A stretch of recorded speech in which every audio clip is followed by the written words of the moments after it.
วัสดีครับอยู่กับรังเกเดอร์คาเวนเตอร์ทรัคครับคลิปนี้เรามาดูทีมงานวิ่งปากบ่อกันครับลูกพี่ย้ายแมคโครมาช่วยอีกตัวหนึ่งรถ6 ล้อเราเยอะจัดผมตักไม่ทันแน่ลูกพี่ก็เลยย้ายแมคโครมาช่วยอีกตัวหนึ่งครับตักอยู่ข้างหน้าผมนู่นแหละ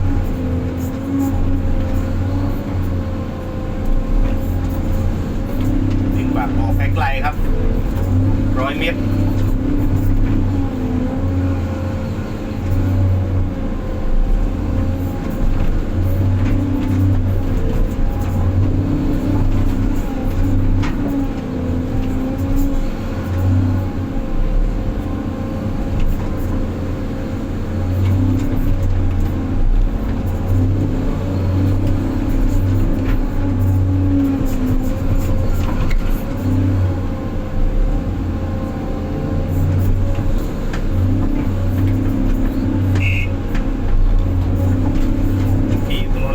ก็ขับเจ้าไวเอ็น11ครับไหนไม่เจอหรอกมาร์คตัวแรกครับเราก็ไวเอ็น10ครับมันซิกซูเปอร์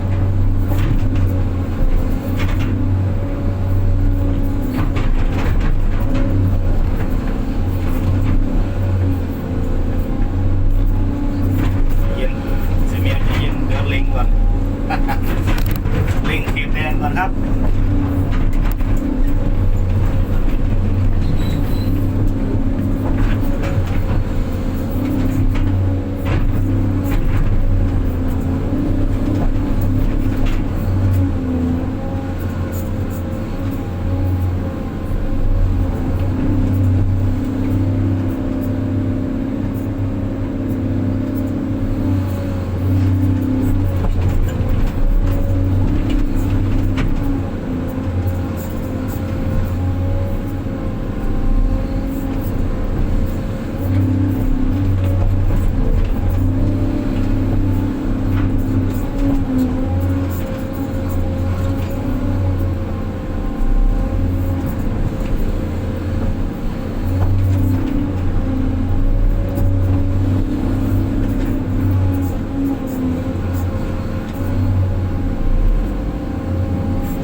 วิ่งขอดไฟไปมาแล้ว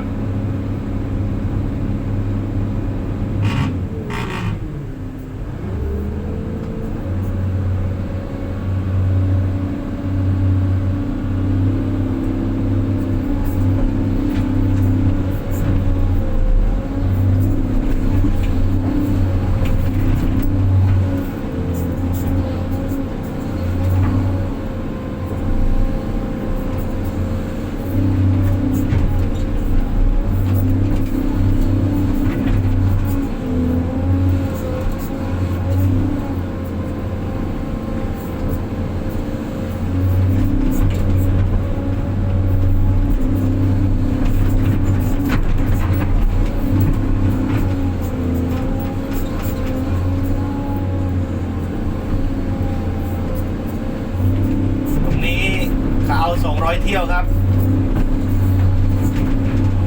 พี่กะว่าเอาให้เสร็จเลยครึ่งวันเสร็จอยู่แล้วครับวิ่งใกล้ๆ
แทนด้วย คันหนึ่งก็จอดคันหนึ่งก็จะไป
เสียงแมวแรง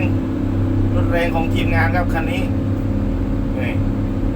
เครื่องใหญ่ทั้งนี้รถลาวชอบเวลาถอยฟรีล้อนี่ใช้เครื่องใหญ่ หนักเครื่องครับ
ถอยมา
กัน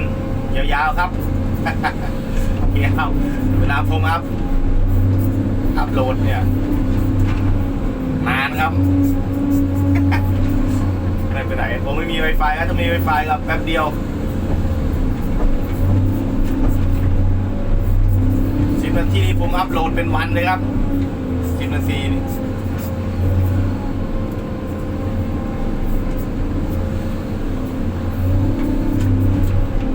เอาแรงไหมแรงครับแรง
ครับคลิปนี้ก็ขอจบเพียงเท่านี้ครับฝากกดไลค์กดติดตามไว้ด้วยครับ